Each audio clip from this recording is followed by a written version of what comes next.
Salam sejahtera, selamat datang ke channel Current Sphere. Jangan lupa like, share, dan subscribe. Pemuda-pemudi zaman sekarang, saya rasa mereka ini terlalu sangat berhadapan dengan apa yang kita katakan peer pressure atau tekanan daripada rakan-rakan mereka. Tidak semestinya rakan rapat atau rakan yang mereka tidak pernah kenal, sebab pada zaman ini media sosial sangatlah berleluasa.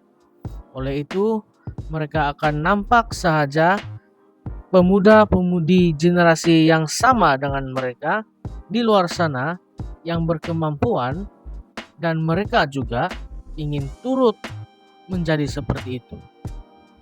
Adakah ini perkara yang baik? Jika kita lihat motivasi mereka untuk berusaha, mungkin itu adalah perkara yang baik.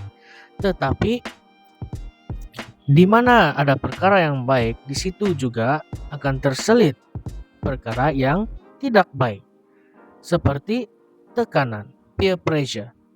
Apa orang lain miliki, mereka pun mahu. Apa cara kehidupan orang lain, mereka pun mahu.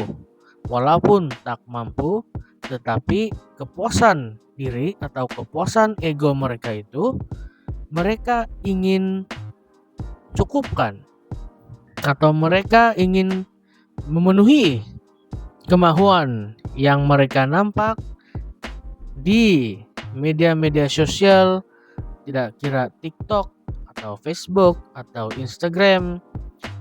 Apa yang orang mau, semua pun dia mau. Kalau dijadikan motivasi, tidak apalah. Tetapi agak bahaya kalau mereka menggunakan perkara tersebut sebagai satu pembakar ego mereka. Walaupun tak mampu, walaupun cukup makan, mereka masih mahu. Mereka tetap mahu ikut. Nah, apakah pendapat kalian tentang isu ini? Atau apakah pendapat kamu, wahai generasi muda yang mungkin sedang mendengar video ini? Apakah respon kalian? Sila utarakan pendapat kalian di ruangan komen. Terjerat mentality YOLO dan FOMO. Kebanyakan golongan muda dibelenggu hutang seawal usia 19 tahun karena terdorong ke arah aktiviti menyeronokkan seperti melancong, makan di luar, membeli peranti elektronik, dan mengekalkan penampilan diri. Pada usia seawal 19 tahun sudah terjebak dengan beban hutang hanya karena mahu mendapatkan perhatian dengan cara menonjolkan diri dan membuat hantaran di media sosial. Ketua Cawangan Agensi Counseling dan Pengurusan Kredit EKPK Kuala Lumpur, Muhammad Nordin Abdul Rahman berkata, keadaan itu berlaku disebabkan mentality you only live once atau YOLO, atau masa untuk mencoba, menyebabkan mereka mahu melakukan apa yang dilakukan oleh orang lain. Selain itu, katanya, mentality fear of missing out, FOMO, atau terikut-ikut dengan tren semasa dan tidak mahu ketinggalan dengan arus perubahan juga antara sebab golongan muda terjebak dengan komitmen hutang. Tanpa sadar, sikap ini akhirnya membawa kesan negatif kepada kedudukan keuangan mereka sendiri dan dibelenggu hutang. Mentaliti seperti inilah yang boleh menyebabkan mereka terperangkap dalam isu keberhutangan serius, dan kebanyakan mereka dalam lingkungan usia 19 hingga 30 tahun. Katanya ketika ditemui harian Metro di pejabatnya di sini baru-baru ini. Muhammad Nordin berkata, kebanyakan golongan muda dibelenggu hutang seawal usia 19 tahun karena terdorong ke arah aktiviti menyeronokkan seperti melancong, makan di luar, membeli peranti elektronik, dan mengekalkan penampilan diri.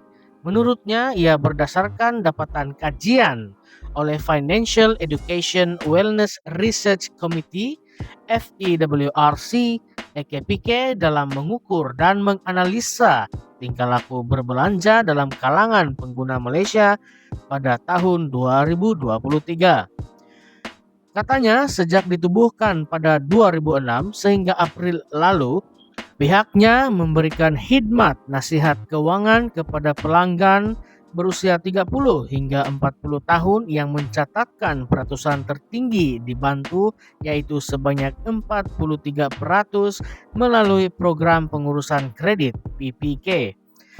Ini disebabkan kategori usia berkenaan kebiasaannya mempunyai beban komitmen keluarga paling tinggi.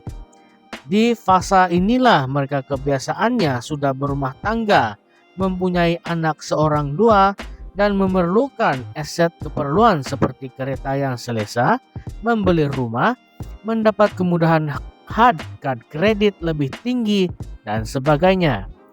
Ia diikuti individu berusia 40 hingga 50 tahun sebanyak 28%. Golongan berusia 20 hingga 30 tahun 13%, dan mereka yang berusia 50 tahun ke atas 16%, katanya. Muhammad Nordin berkata, dari segi statistik bantuan diberikan EKPK, tuntutan kos sara hidup mencatatkan jumlah yang tertinggi dengan 42%. Menurutnya, ia diikuti dengan perancangan keuangan yang lemah 34%, kegagalan atau kemerosotan perniagaan 10%, kehilangan pekerjaan 8%, perbelanjaan perubatan yang tinggi 5%, dan lain-lain 1%. Berdasarkan pola agihan mengikut jenis fasiliti pula, katanya, kad kredit adalah fasiliti tertinggi di struktur semula, yaitu sebanyak 54%. Ia kemudiannya diikuti pinjaman pribadi sebanyak 33%, pinjaman perumahan 5%, sewa beli kendaraan dan hutang lain masing-masing 4%. Persepsi penggunaan kad kredit dan mempelajari tentang pulangan faedah dikenakan pihak bank adalah sangat penting untuk orang ramai tahu supaya mereka dapat menggunakan kemudahan dan fasiliti ini dengan teratur, katanya.